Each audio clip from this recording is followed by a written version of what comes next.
Depuis l'ouverture des liaisons directes entre la Guadeloupe et les États-Unis, le 4 décembre dernier via la Norvégienne, la fréquentation touristique américaine a fortement augmenté, notamment dans les hôtels. On était sur une destination en manque de cette clientèle nord-américaine.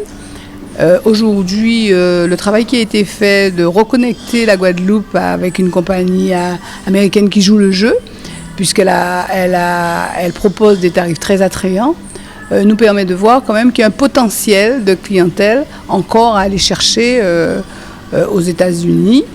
Et nous, ce que nous avons constaté, c'est que nous en avions. Nous notons une progression de 12% déjà par rapport à l'année dernière sur l'ensemble de la fréquentation USA sur notre établissement. Et il me semble important de dire que d'ici la fin décembre, nous noterons une progression beaucoup plus nette avec le vol de Norvégienne.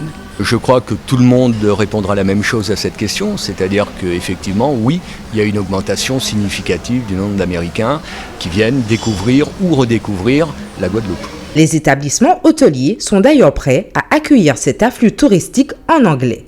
On a fait effectivement des formations adaptées dans chaque service, avec un vocabulaire dédié pour les équipes dans chaque service, que ce soit depuis les postes de sécurité ou les services techniques.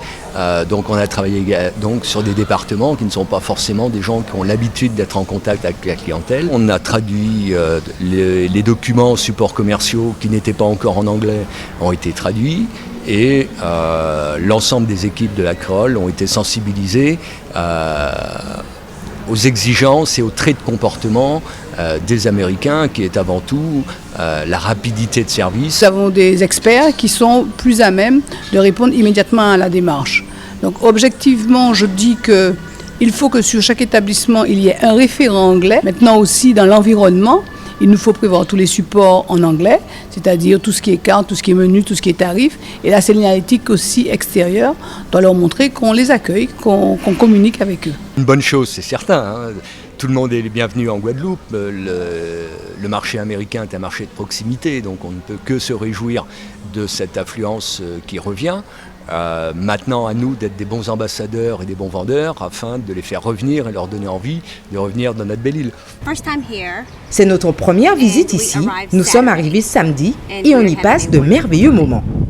Comme Brenda donc, de nombreux Américains pourront ainsi eux aussi venir et profiter des richesses de notre Guadeloupe.